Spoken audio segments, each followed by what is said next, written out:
నమస్కారం. ప్రేక్షకులందరికీ శుభోదయం. ముందుగా ప్రేక్షకులందరికీ శ్రీరామనవమి పర్వదిన శుభాకాంక్షలు.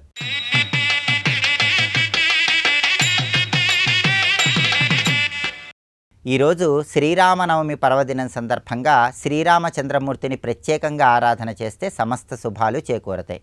శ్రీరామచంద్రమూర్తి పునర్వసు నక్షత్రం కర్కాటక లగ్నంలో 5 గ్రహాలు ఉచ్చస్థితిలో ఉన్నప్పుడు అవతరించాడు. దేవతలకు వాళ్ళ ఆవిర్భావం జరిగిన రోజే కళ్యాణం నిర్వహించాలని మంత్రశాస్త్రంలో చెప్పారు. అందుకే శ్రీరామనవమి అంటే శ్రీరామచంద్రమూర్తి జన్మదినం, దానితో పాటుగా సీతారాముల కళ్యాణోత్సవాన్ని కూడా మంత్రశాస్త్రపరంగా నిర్వహించడం జరుగుతోంది.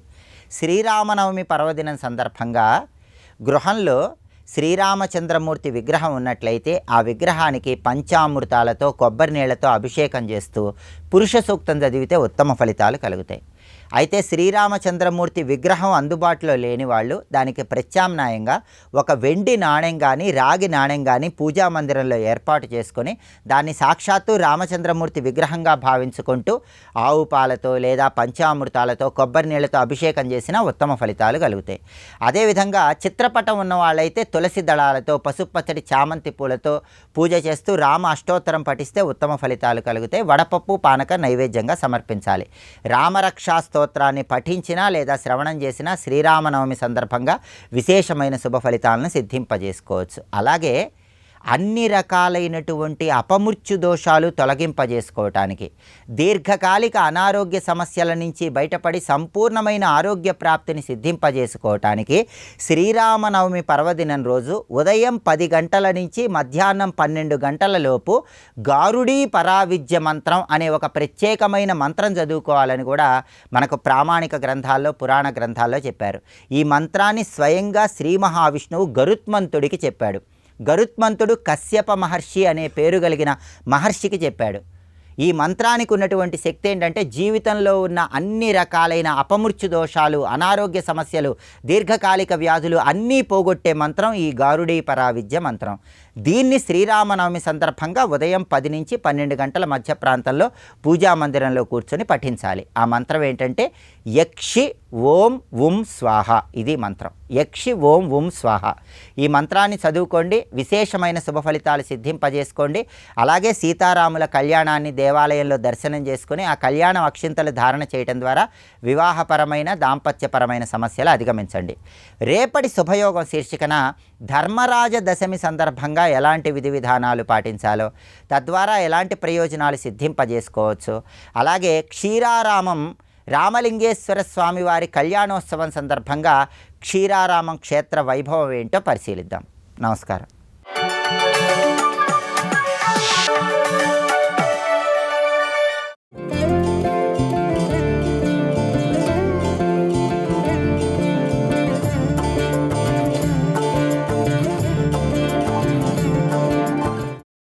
శ్రీరామ రామ రఘుపుంగవ రామ రామ, శ్రీరామ రామ భరతాగ్రజ రామ రామ, శ్రీరామ రామ రణకర్కశ రామ రామ, శ్రీరామ రామ శరణం భవ రామ రామ.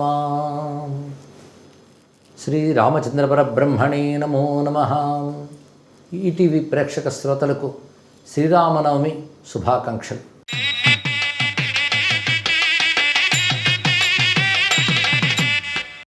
శ్రీరామనవమి ఒక మహావ్రతపర్వంగా చెప్పబడుతున్నది. చైత్రశుద్ధ నవమి శ్రీరామనవమి మహాపర్వం. ఇది విశేషించి వ్రతపర్వంగా వర్ణించుతూ నియమాలు కూడా శాస్త్రములు చెప్తున్నాయి. ఇవి ధర్మశాస్త్ర గ్రంథాల్లో వీటి గురించి ప్రస్తావన ఉంది. అదేవిధంగా అనేక పురాణాల్లో శ్రీరామనవమి ఎలా చేయాలో చెప్పారు. శ్రీరామనవమి నాడు రాముడు ఆవిర్భవించిన విధానాన్ని వాల్మీకి వర్ణించాడు. అది కావ్య సంప్రదాయం కనుక వ్రతములు ఇవి చెప్పబడు, అవి పురాణ సంప్రదాయంలో చెప్పబడతాయి. అందుకే వివిధ పురాణాల్లో శ్రీరామనవమి ఎలా చేయాలి ఇత్యాది విషయాలు ప్రస్తావన జరిగాయి. కర్కాటక లగ్నంలో చైత్రశుద్ధ నవమి నాడు మధ్యాహ్న సమయంలో 5 గ్రహములు ఉచ్చస్థానంలో ఉండగా రామమూర్తి ఆవిర్భవించాడు అని వాల్మీకి వర్ణించారు. కౌసల్య దశరథులకు తనయుడిగా ఉద్భవించాడు. ఈ రోజున కర్తవ్యం ఏమిటి అంటే ముందుగా రామధామాన్ని స్మరించాలి. రామధామం అంటే అయోధ్య. అక్కడ దివ్యమైన సరయూ నది. సరయూ నదిలో ప్రతి జలకణము రామరూపమే అని అయోధ్య మాహాత్మ్య గ్రంథములు తెలియజేస్తున్నాయి. అందుకే సరయు రామమయం, అయోధ్య రామమయం. అయోధ్య అనేది భూమి యందు మొదటి రాజధాని నగరము అని చరిత్ర చెప్తున్నటువంటి అంశం. మొదటి మనువు ఈ రాజ్యాన్ని పాలించాడు. అయోధ్య అప్పుడు నిర్మాణమైంది. మనునా నిర్మితం స్వయం అని వాల్మీకి కూడా చెప్పాడు. మొదటి మనువైనటువంటి స్వయంభూ మనువే దీన్ని నిర్మించాడు. అది బ్రహ్మదేవుని శరణు వేడి బ్రహ్మామనువు కలిసి విష్ణువుని ప్రార్థిస్తే ఆ నారాయణుడు వైకుంఠంలో ఉన్నటువంటి అయోధ్య అనబడే ఒక వైకుంఠ స్వరూపాన్ని ఆయన భూమి మీదకి పంపించాడు. అది విశ్వకర్మ భూమి యందు ఒక నగరంగా నిర్మాణం చేశాడు. ఆ శక్తిని తీసుకునే ఆ సూక్ష్మశక్తి ఆ విధంగా వచ్చింది. కానీ అయోధ్య అనేది వైకుంఠానికి ఉన్న పేరు. ఆ పేరే ఇక్కడ చెప్పబడింది. అది వైకుంఠ విభూతి అయోధ్యలో ఉంది. అందుకే వైకుంఠ నారాయణుడు అయోధ్య రాముడిగా అవతరించిన కారణం వైకుంఠ విభూతి అయోధ్యలో ఉంది కనుకనే. కనుక రామ జననం అనగానే అయోధ్యను ముందు తలంచుకోవాలి అని శాస్త్రము చెప్తున్నాయి. అయోధ్య అనే పేరు అంటే చాలు అది సత్ఫలితాలు ప్రసాదిస్తుందట. కానీ అయోధ్య ఒక ప్రాంతం పేరు మాత్రమే కాకుండా వైకుంఠం యొక్క పేరు ఒక మహిమాన్వితమైనటువంటి పేరు. అది అయోధ్య అంటే ఇతరులు దాడి చేయలేనిది, యుద్ధము చేసి జయించలేది అని అర్థం. అంటే రామచంద్రమూర్తి ఎక్కడుంటాడో అక్కడ ఇతరులు ఏవి దాడి చేయలేవు. అంటే పాప సంస్కారములు ఇంకా దాడి చేయలేవు అని అర్థం. అంటే ఏ ఒక్కరు ఎదుర్కొనలేని ఆనందధామం, శాశ్వతమైన ధామం, క్షేమంకరమైన ధామం అయోధ్య. ఎవరు దెబ్బతీయనిదే క్షేమం కదా, కానీ క్షేమంకరమే అయోధ్య. కానీ అయోధ్యలో ఉన్నాడు రామచంద్రమూర్తి. అంటే క్షేమంకరమైన స్వరూపం క్షేమాన్ని కలిగిస్తూ అయోధ్యలో ప్రకాశిస్తున్నది. అలాంటి అయోధ్య యందు దశరథ భవనంలో కౌసల్య దశరథులకి తనయుడిగా ఆవిర్భవించిన రోజు ఈ చైత్రశుద్ధ నవమి అని చెప్తున్నారు. చైత్రశుద్ధ నవమి నాడు కర్తవ్యముల్లో ఏంటంటే వారి వారి శక్తి అనుసారం ఉపవాసం జాగరణ చేయాలి. ముఖ్యంగా రామమయంగా ఈ రోజంతా జీవించాలి. రామ మంత్రాలని రామనామాన్ని జపం చేయడం, రామలీలల్ని అనగా రామాయణాది గ్రంథాలని పారాయణ చేయడం, ముఖ్యంగా రాముడు జన్మించిన ఘట్టం ఈరోజు పారాయణ చేయాలని తెలియజేశారు. అలాగా రామ జనన ఘట్ట పారాయణ చేయడం, అలాగే రామావతారాన్ని సంక్షేపంగా చెప్పే స్వరూపాలు చాలా ఉన్నాయి. రామాయణం బాలకాండలోనే ముందు సంక్షేప రామాయణం అని క్లుప్తంగా రామాయణం ఉంటుంది, అది చదువుకోవచ్చు. అదేవిధంగా శుద్ధ బ్రహ్మ పరాత్పర రామ, కాలాత్మక పరమేశ్వర రామ అని ప్రసిద్ధి చెందిన నారద రామాయణం ఉంది. దీనికి గాన రామాయణం కూడా పేరు. అది మొత్తం రామకథంతా ఉంటుందండి అందులో, దాన్ని కూడా చదువుకోవచ్చు. హనుమాచార్యులు చెప్తారు, ఇది ఏ పరబ్రహ్మం, ఇది ఏ రామకథ, శతకోటి విస్తరము సర్వపుణ్య ఫలము అన్నారు. అంటే రామకథ ఎంత చెప్పుకున్నా అదే మహాపుణ్యాన్ని ఇస్తుంది మనకి. ఏకైకమక్షరం పుంసా మహాపాతకనాశనం అన్నారు కదా. రామకథను ఏమాత్రం ఈరోజు స్మరించినప్పటికీ కూడా రామనవమి అనే కాలమహిమ వల్ల మరింత ఫలితం లభిస్తుంది. వెళ్ళగలిగేవారు అయోధ్యకు వెళ్ళి రామజన్మభూమి యందు రాముడిని చూడడం మంచిది అని మనకి కొన్ని వ్రత గ్రంథాలు చెప్తున్నాయి. కానీ మనం ఎక్కడుంటే అక్కడ రామ జన్మభూమి అయినటువంటి అయోధ్యని స్మరించి సరయూమాతకు నమస్కారం చేసుకొని రామ జన్మగాథను స్మరించి రాముని తల్లిదండ్రులైనటువంటి కౌసల్య దశరథులను కూడా ఆరాధన చేయాలి అన్నారు.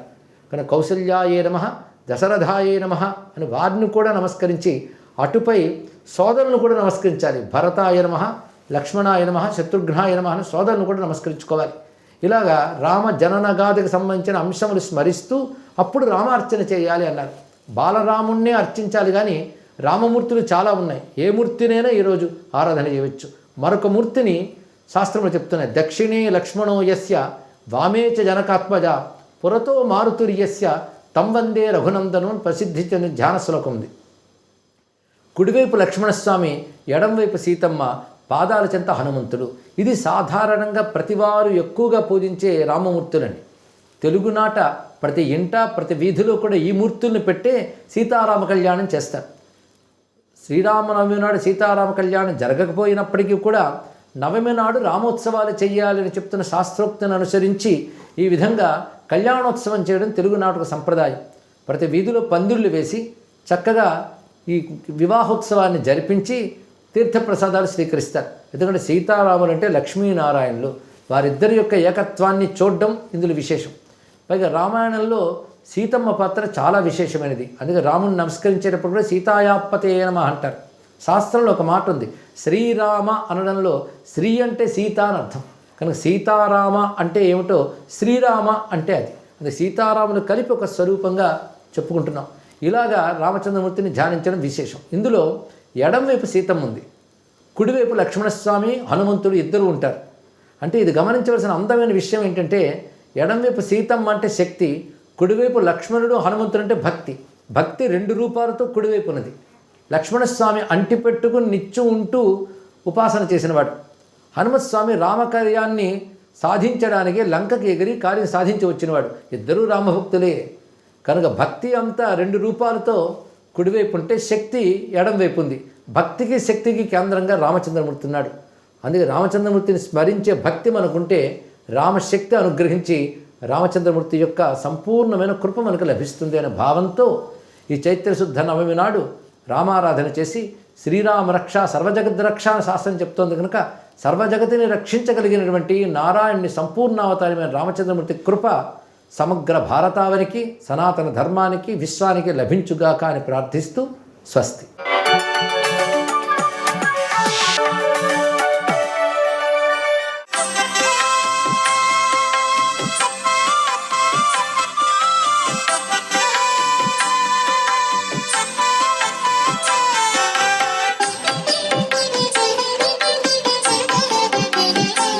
ఓం సవిత్రే నమః.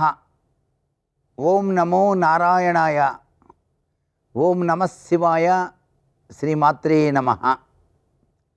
శ్రీరామ రామ రామేతి రమే రామే మనోరమే సహస్రనామ తత్తుల్యం రామనామ వరాననే.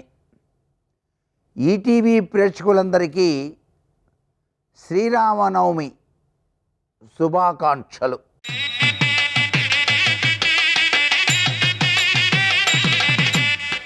ఈరోజు శ్రీరాముడు కౌసల్య గర్భాన జన్మించాడు అని చెప్పేసి వాల్మీకి రాసినటువంటి రామాయణ సారం. శ్రీరామనవమిగా మనమంతా కూడాను వాడవాడలా కూడాను చలువ పందిళ్లలో సీతారామ కళ్యాణ మహోత్సవాన్ని చక్కగా జరుపుకునేటువంటి విధి విధానం. రామ అనే శబ్దం అత్యంత విశిష్టవంతమైనది. సర్వ పాపాల్ని కూడాను పోగొట్టేటువంటి అదృష్టకరమైన నామం. రామనామము రామనామము రమ్యమైనది రామనామము అన్నారు. ఇంత గొప్ప విశేషకరమైనటువంటి రామనామాన్ని మనం చక్కగా పఠించాలి. అలాగే పానకం, వడపప్పు మొదలైనటువంటివి శ్రీరామనవమి ఉత్సవాల్లో చాలామందికి పంచేటువంటి విధి విధానం ఉంది. కాలం ఎండాకాలం కాబట్టి ఆరోగ్యరీత్యా కూడాను మానవాళికి ఉపయుక్తపడే విధంగా ఉండేటువంటి విధి విధానం వెనకాల సాంప్రదాయ లక్షణం కనిపిస్తుంది. శ్రీరామనవమి నాడు కళ్యాణం జరిపినటువంటి అక్షతలను శిరస్సున గనక చల్లుకున్నట్లయితే సర్వవిధ సంపత్తులు కూడాను శ్రీరామచంద్రమూర్తి మనకు కలిగిస్తాడు. అందుకే ప్రణవ నిలయ మంత్రం, ప్రాణ నిర్వాణ మంత్రం, ప్రకృతి పురుష మంత్రం, బ్రహ్మరుద్రేంద్ర మంత్రం, ప్రకట దురిత రాగద్వేష నిన్నాశ మంత్రం, రఘుపతి నిజ మంత్రం, రామ రామేతి మంత్రం. ఆదర్శమూర్తి మహాపురుష లక్షణాలతో విరాజిల్లేటువంటి ఆ రామచంద్రమూర్తి యొక్క దివ్యమంగళ విగ్రహాన్ని మనసు నిండా తలుచుకుంటూ రామనామ జపాన్ని ఈరోజు ఎవరైతే పాటిస్తారో వారికి రామచంద్రమూర్తి సీతమ్మతో కూడి చక్కటి యోగవంతమైన ఫలితాన్ని మనకు ప్రసాదిస్తాడు. ఈ జీవితం సుసంపన్నమై విరాజిల్లటానికి ప్రతి గ్రామాన వాడవాడలా జరిపేటువంటి ఆ సీతారామ కళ్యాణ మహోత్సవాన్ని మనం తిలకించి ఆనందిస్తూ ఈ జీవితాన్ని సార్థకం చేసుకుందామా మరి? సర్వే జనా సుఖినో భవంతు.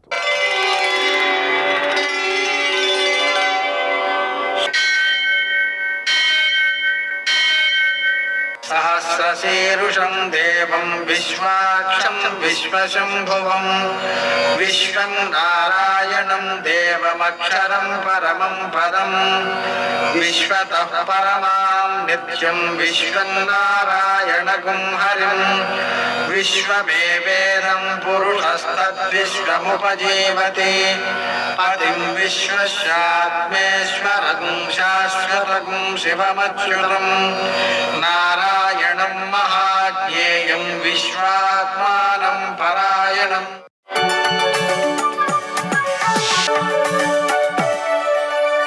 సూర్యశౌర్యమథేంద్రపదవీ సన్మంగళం మంగళం. యఃకర్తా జగతాం భర్తా సంహర్తా మహసాం నిధి ప్రణమామిదమాదిత్యం బహిరంతస్తమోపహం. నేటి కాలమాన విశేషాలని గమనిద్దాం. స్వస్తిశ్రీ చాంద్రమాన విశ్వావసునామ సంవత్సరం ఉత్తరాయణం వసంత ఋతువు చైత్రమాసం శుక్లపక్షం ఆదివారం. సూర్యోదయం 6 గంటల 2 నిమిషాలకు, సూర్యాస్తమయం 6 గంటల 18 నిమిషాలకు. తిథి నవమి రాత్రి 7 గంటల 22 నిమిషాల వరకు. నక్షత్రం పుష్యమి పూర్తిగా ఉంది. వర్జం మధ్యాహ్నం 1 గంట 49 నిమిషాల నుంచి 3 గంటల 29 నిమిషాల వరకు. దుర్ముహూర్తం సాయంకాలం 4 గంటల 40 నిమిషాల నుంచి 5 గంటల 29 నిమిషాల వరకు. అమృతకాలం రాత్రి 11 గంటల 6 నిమిషాల నుంచి 1 గంట 26 నిమిషాల వరకు. రాహుకాలం ఆదివారం కాబట్టి సాయంకాలం 4:30 నుంచి 6 గంటల వరకు. అష్టక వర్గ రీత్యా శుభప్రదమైన సమయం ఉదయం 11 గంటలకి. నేటి విశేషం శ్రీరామనవమి. ఈటీవీ ప్రేక్షకులకు శ్రీరామనవమి శుభాకాంక్షలు.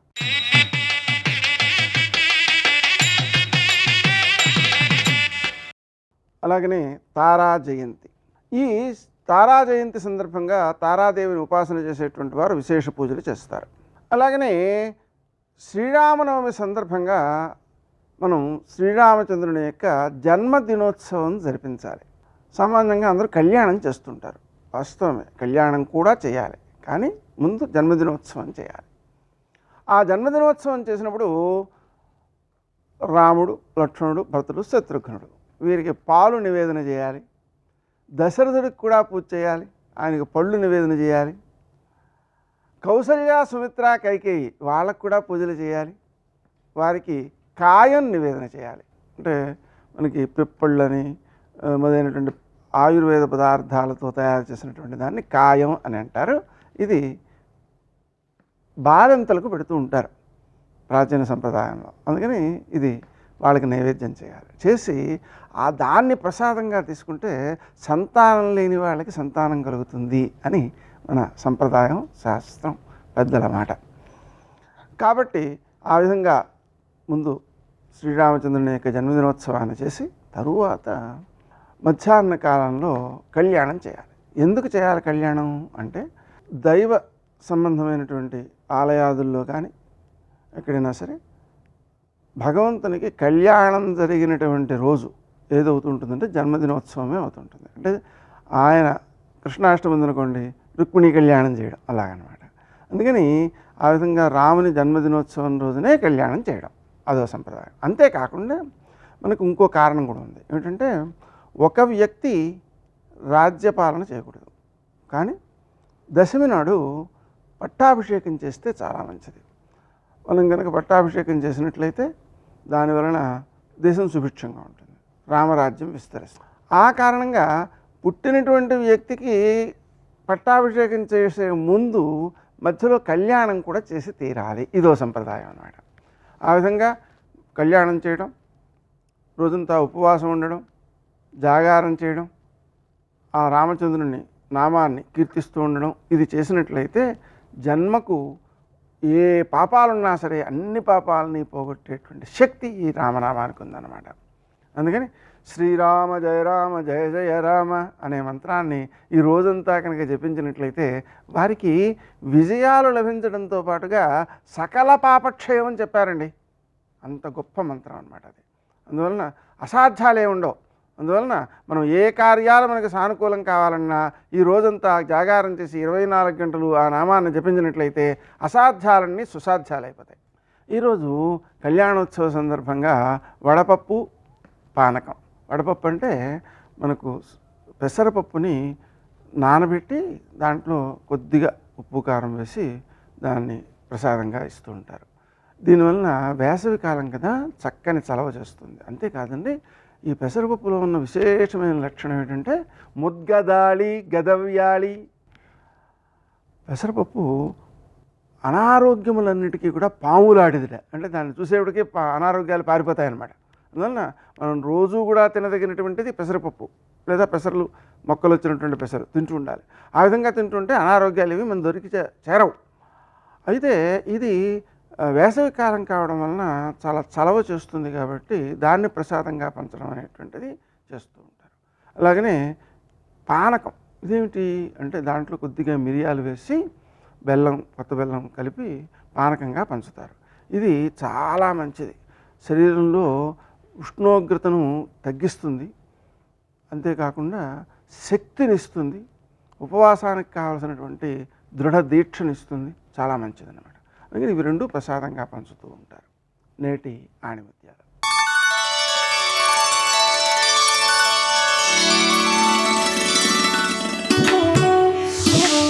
అపనమ్మకంతో పని మొదలు పెట్టవద్దు.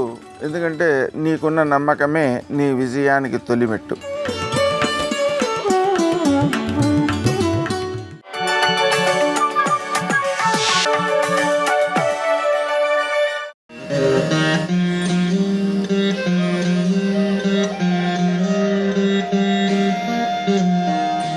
అందరి బంధువయ్య భద్రాచల రామయ్య,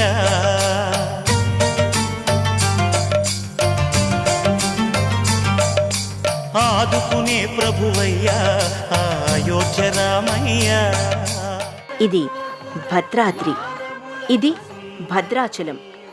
భారతీయ ఆర్ష ధర్మానికి సమున్నత ప్రతీకగా భాసిల్లే శ్రీరాముడు సీతాలక్ష్మణ సహితంగా కొలువుతీరిన భవ్య ప్రదేశం. ఇంటింటి దైవమైన శ్రీరాముడు, తెలుగువారి ఆరాధ్య దైవమైన రాఘవుడు నెలకొన్న పుణ్యక్షేత్రం.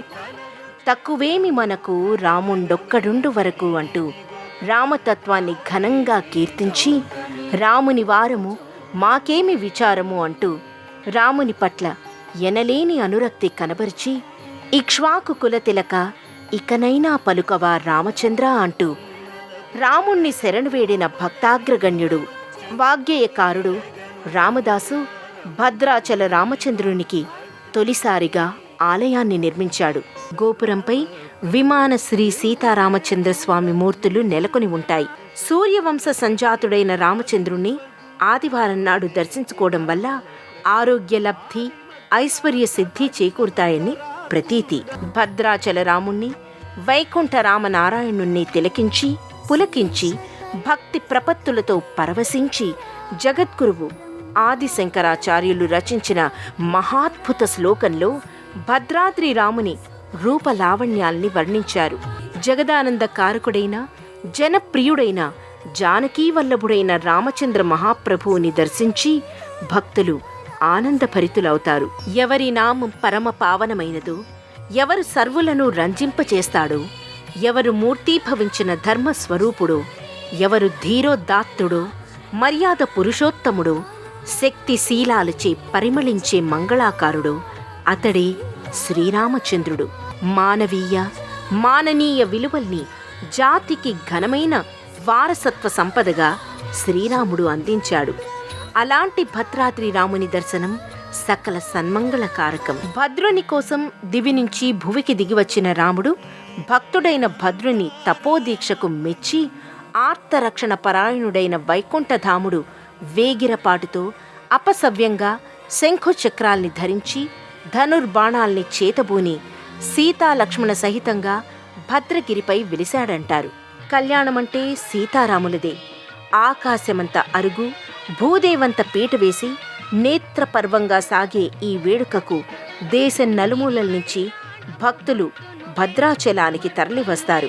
సీతారాముల కళ్యాణం భద్రాచలమున వైభోగం చూడ కన్నులే తాళవుగా జన్మధన్యమైపోవునుగా.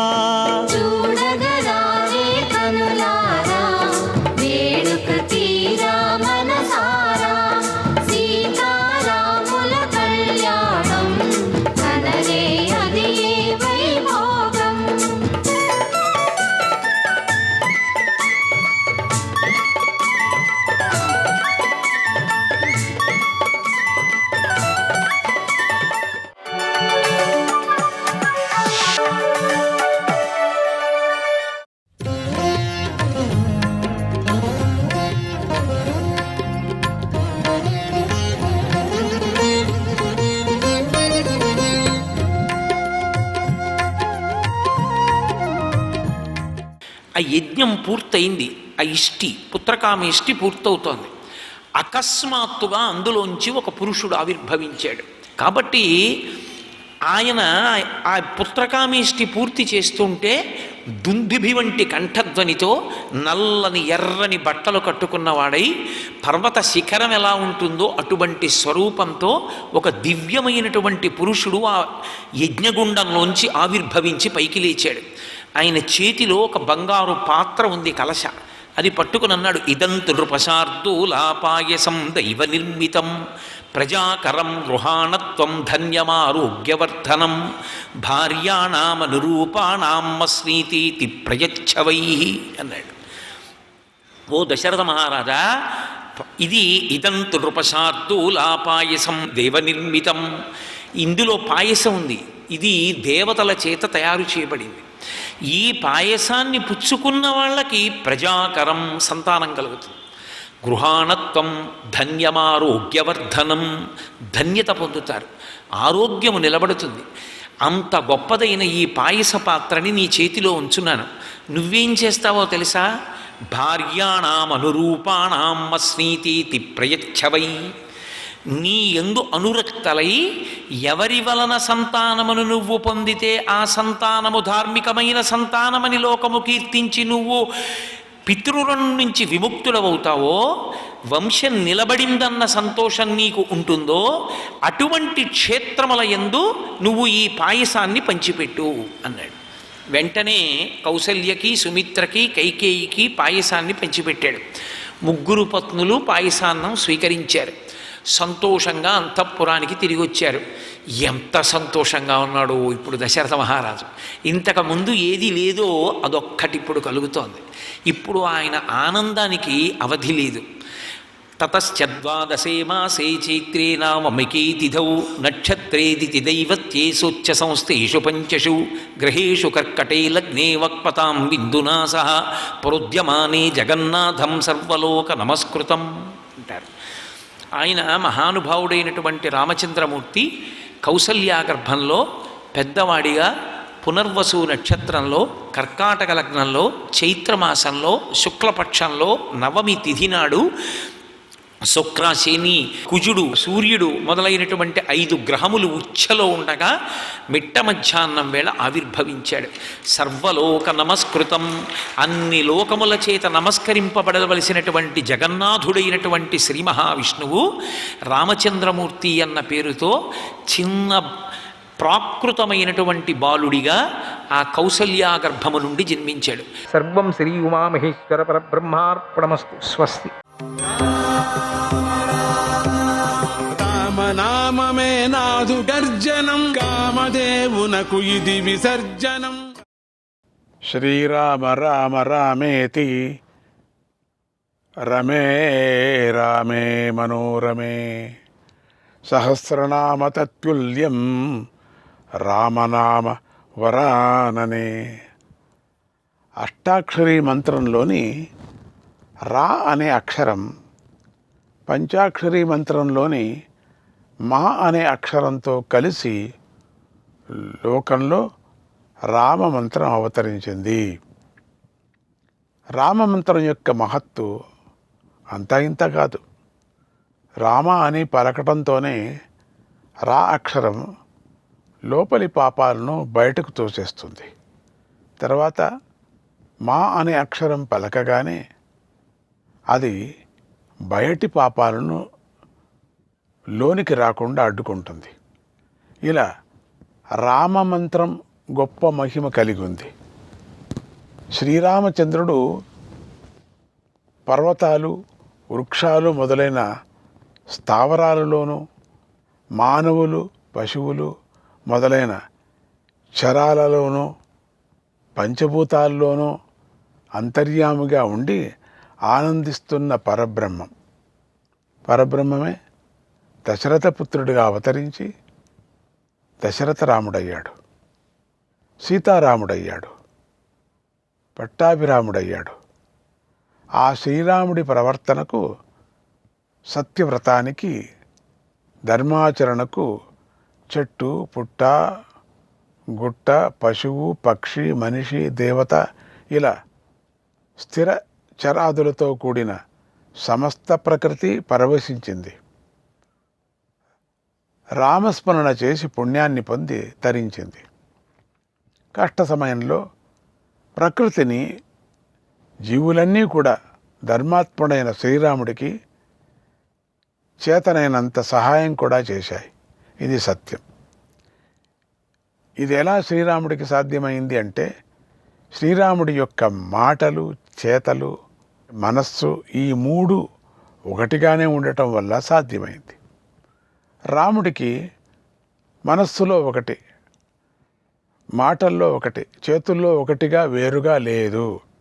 మూడు కూడా ఒకే విధంగా ఉన్నాయి. అవి మనకు శ్రీరాముని నడవడికలో కనిపిస్తున్నాయి. రాముడు అడవికి వెళ్ళాలి అని కైకేయి వరం కోరగానే దశరథ మహారాజు మూర్చిపోయాడు. అదే సమయంలో శ్రీరాముడు తండ్రిని చూడటానికి వచ్చి ఆయన్ను చూసి బాధపడ్డాడు. అప్పుడు కైకేయి, ఓ రామ, నువ్వు ఒట్టు పెడితే అసలు విషయం చెబుతానంది. ఆ మాట విని శ్రీరాముడు, రామో ద్విర్నాభి భాషతే, తల్లి, రాముడెప్పుడు కూడా రెండు మాటలు మాట్లాడాడు కనుక ఏం జరిగిందో అని ప్రతిజ్ఞ చేశాడు.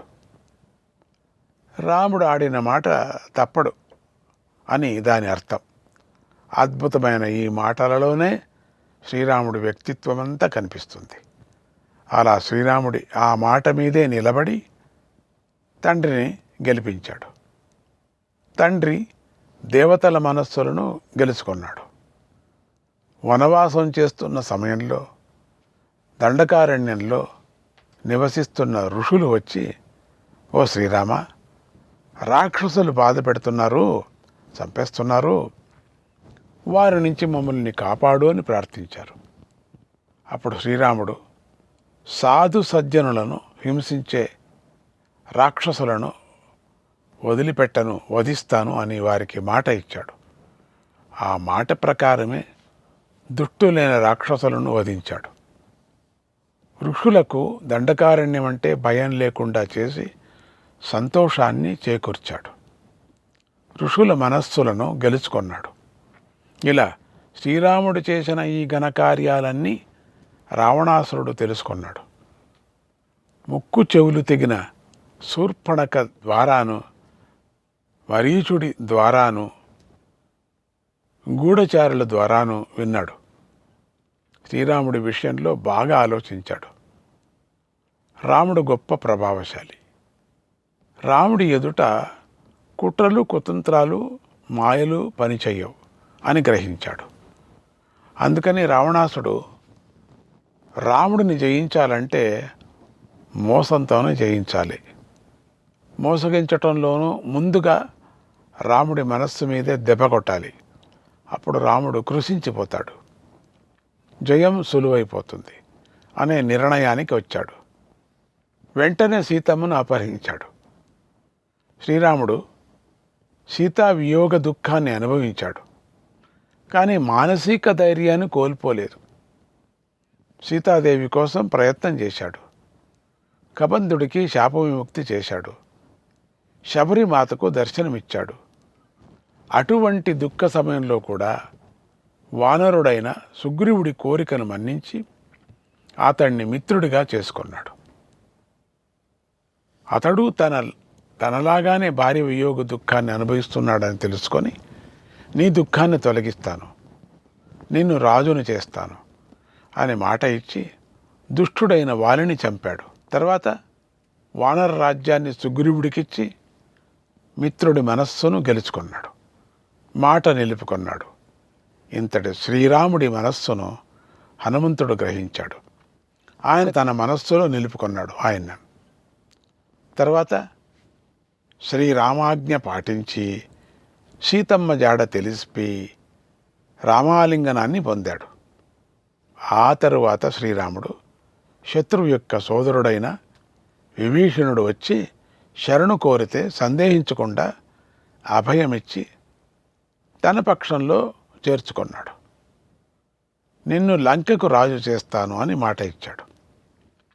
యుద్ధంలో రావణాసురుణ్ణి చంపి అలాగే తన మాటను నిలబెట్టుకున్నాడు. ఇలా మాటల్లోనూ చేతల్లోనూ మనస్సులోనూ శ్రీరాముడు తేడా లేకుండా ఒకే విధంగా ప్రవర్తించాడు.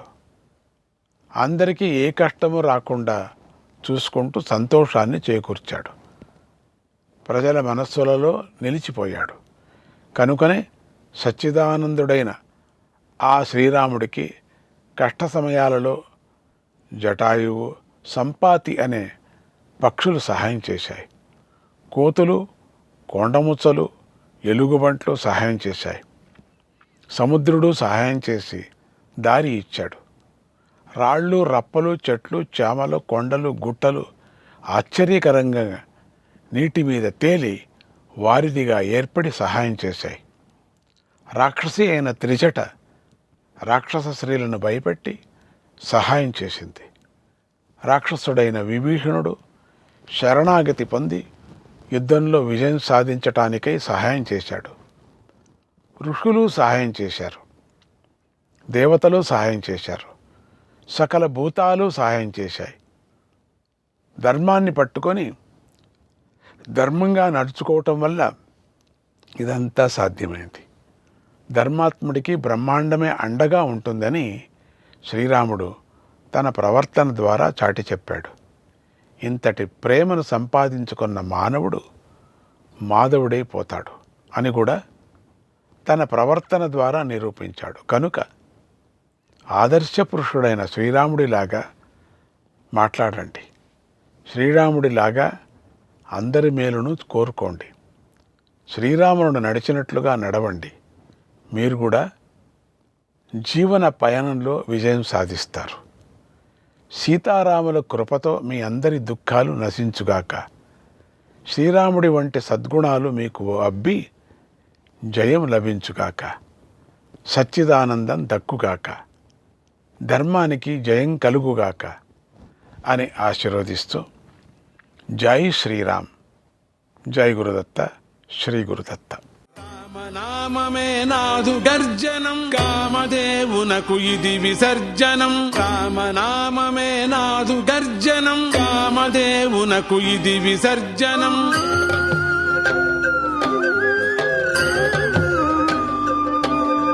ప్రాణదేవుడే నాకు మిత్రుడు, వర్గ షట్కమే నాకు శత్రువు. ప్రాణదేవుడే నాకు మిత్రుడు, వర్గ షట్కమే నాకు శత్రువు. రామనామమే నాదు గర్జనం, కామదేవునకు ఇది విసర్జనం.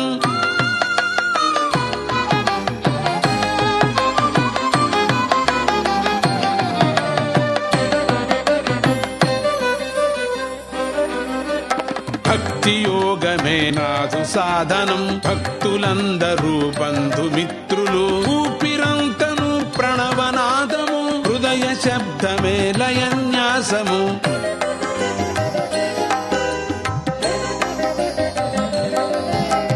భక్తి యోగమే నాదు సాధనం, భక్తులందరూ బంధుమిత్రులు. ఊపిరంతను ప్రణవనాదము, హృదయ శబ్దమే లయన్యాసము. రామనామమే నాదు గర్జనం, కామదేవునకు ఇది విసర్జనం.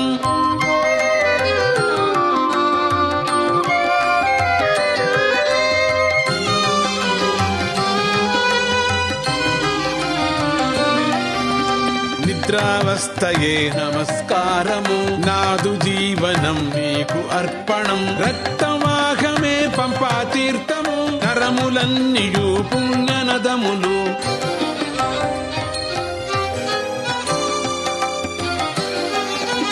నిద్రావస్థయే నమస్కారము నాదు జీవనం నీకు అర్పణం రక్తవాహమే పంపా తీర్థము నరములన్నీయు పుణ్యనదములు రామనామమే నాదు గర్జనం కామదేవునకు ఇది విసర్జనం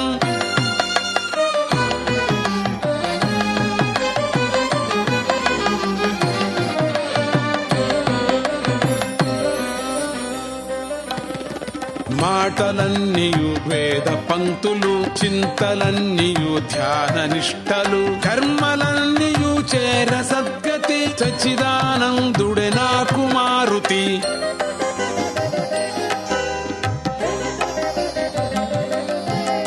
మాటలన్నీయు వేద పంక్తులు చింతలన్నీయు ధ్యాన నిష్టలు కర్మలన్నీయు చేర సద్గతి సచ్చిదానందుడే నాకు మారుతి రామనామమే నాదు గర్జనం కామదేవునకు ఇది విసర్జనం రామనామమే నాదు గర్జనం కామదేవునకు ఇది విసర్జనం రామనామమే నాదు గర్జనం కామదేవునకు ఇది విసర్జనం రామనామమే నాదు గర్జనం కామదేవునకు ఇది విసర్జనం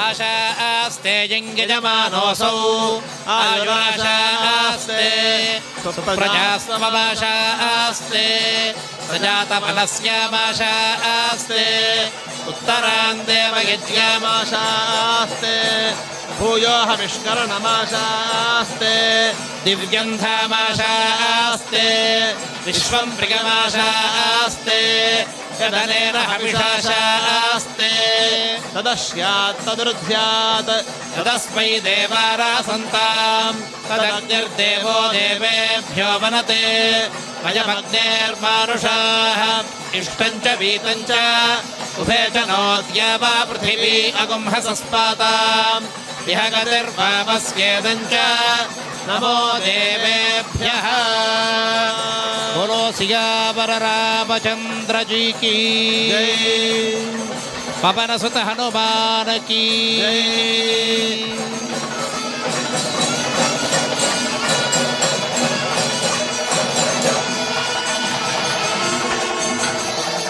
ओम राजाधिराजाय प्रसह्य साहिने नमो वयं वै श्रवणाय कुर्महे समे कामान् कामकामाय मह्यम् कामेश्वरो वै श्रवणो ददातु कुबेराय वै श्रवणाय महाराजाय नमः ओम तद्ब्रह्म ओम तद्वायुः ओम तदात्मा ओम तत्सत्यम् ओम तत्सर्वम् ओम तत्पुरोर्नमः अंतश्चरति भूतेषु गुहायां विश्वमूर्तिषु त्वं यज्ञस्त्वं वषट्कारस्त्वमिन्द्रस्त्वं रुद्रस्त्वं विष्णुस्त्वं ब्रह्मत्वं प्रजापतिः त्वं तदाप आपो ज्योतिरसोऽमृतं ब्रह्म भूर्भुवस्सुवरो अग्नेन सुपथाराये अस्मान् विश्वानि देवमयुनानि विद्वान् युयोध्यस्मज्जुहुराणमेनो भूयिष्ठान्ते नम उक्तिं विधेम विष्णोरराटमसि विष्णोः पृष्ठमसि विष्णोश्ज्ञप्त्रे स्थो विष्णोस्यूरसि विष्णोर्ध्रुवमसि वैष्णवमसि विष्णवे त्वा तदस्य प्रियमभिपाथो अस्यां नरो यत्र देवयवो वदन्ति गुरुक्रमस्य सहि बन्धुरित्था विष्णोः पदे परमे मध्व उत्सः परो मात्रया तनुवा वृधाना तते महित्वमन्वश्नुवन्ति उभे ते विद्मरगसि पृथिव्या विष्णो देवत्वं परमस्य वित्से सोमो वा एतस्य राज्यमादत्ते यो राजासन् राज्यो वा सोमेन यजते देवसुवामेतानि हवीगुंषि भवन्ति एतावन्तो वै देवानागुंसवाः त एवास्मै सवान् प्रगच्छन्ति त एनं पुनस्सुवन्ते राज्याय देवसू राजा भवति यो वेदादौ स्वरः प्रोक्तो वेदान्ते च प्रतिष्ठितः